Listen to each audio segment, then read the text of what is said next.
Christmas new year ഒക്കെ പ്രമാണിച്ച് നമ്മുടെ എടപ്പള്ളിപ്പള്ളിയിൽ നല്ല ഭംഗിയായിട്ട് ലൈറ്റിംഗ് ഒക്കെ ചെയ്തിട്ടുണ്ട് കേട്ടോ. പൊതുവെ ലാസ്റ്റ് മിനിറ്റിന്റെ ആളായതുകൊണ്ട് എനിക്ക് എല്ലാ കാര്യങ്ങളും മുഹൂർത്തത്തിൽ ചെയ്യാനാണ് ഇഷ്ടം. So welcome to a hectic day in my life. വൈകിട്ട് റിവെഞ്ചിന് ഇടാൻ വേണ്ടിയിട്ട് 2 ദിവസം മുമ്പ് താജ് ഡിസൈൻസിലെ ചേച്ചിമാരെ വിളിച്ചിട്ട് എനിക്ക് ഡ്രസ്സ് വേണമെന്ന് പറഞ്ഞായിരുന്നു.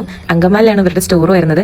അത്യാവശ്യം അടിപൊളിയായിട്ട് തന്നെ അവർ എനിക്ക് ആ ഡ്രസ്സ് ചെയ്തു തന്നു കേട്ടോ. മെഷർമെന്റ്സ് ഒക്കെ ഫുൾ നമ്മൾ ഓൺലൈനിൽ തന്നെയാണ് കൊടുത്തത്. ഞാനത് മേടിക്കാനായിട്ടാണ് ഇവിടെ വന്നത്. അവിടുത്തെ ഒരു പഴയ തറവാട് വീടാണ് ഇവർ ബുട്ടീക്കാക്കി വെച്ചിരിക്കുന്നത്. തിരിച്ചു വീട്ടിൽ വന്നപ്പോഴേക്കും പണ്ടപ്പരിപ്പും പരാതിയായിട്ട് എന്റെ 2 മക്കൾ ഇവിടെ തന്നെ ഉണ്ട്.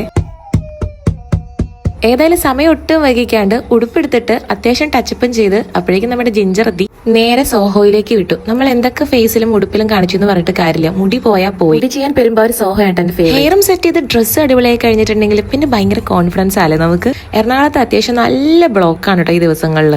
ഗോകുലം പാർക്കിലായിരുന്നു നമ്മുടെ ഇവന്റ് നടന്നത്. മാഗ്നറ്റോ മീഡിയ ഓർഗനൈസ് ചെയ്ത ഇവന്റ് ആണ്. ഒത്തിരി ഇൻഫ്ലുവൻസേഴ്സ് വന്നൊരു മീറ്റിംഗ് ആയിരുന്നു കേട്ടോ അത്. സാധാരണ ഇങ്ങനത്തെ ഇവന്റ്സ് ഒക്കെ വരുമ്പോൾ ഞാനും ഫാമിലി ആയിട്ടൊക്കെ തന്നെ പോവാറ്. പക്ഷെ ഇത്തവണ ജിഞ്ചറും ഞാനും ശ്രീയും മാത്രമേ പോയുള്ളൂ. ഉദ്ഘാടനമൊക്കെ കഴിഞ്ഞ അവിടുത്തെ കലാപരിപാടികൾ നടക്കുന്ന സമയത്ത് ശ്രീയുടെ വണ്ടി ഒന്ന് പൊട്ടിക്കാന്ന് ഓർത്തിട്ട് നമ്മൾ പുറത്തേക്ക് ഇറങ്ങി. എങ്ങനെ നമ്മളെ ഒരാള് തിരിച്ചു വന്ന് നമ്മുടെ സുന്ദരിക്കുട്ടി മെഹറിനെയും കണ്ട് ടാറ്റ പറഞ്ഞ് നേരെ എടപ്പള്ളിപ്പള്ളിയിലേക്ക് പോന്നു. ഈ ലൈറ്റിംഗ് ഒക്കെ കാണാണ്ട് എങ്ങനെ നമുക്ക് ഈ വർഷം കടന്നു പോകാനായിട്ട് സാധിക്കും? സോ പള്ളിയിൽ വന്നൊന്ന് പ്രാർത്ഥിച്ച് ടാറ്റ ബൈ ബൈ പറഞ്ഞു പോന്നു.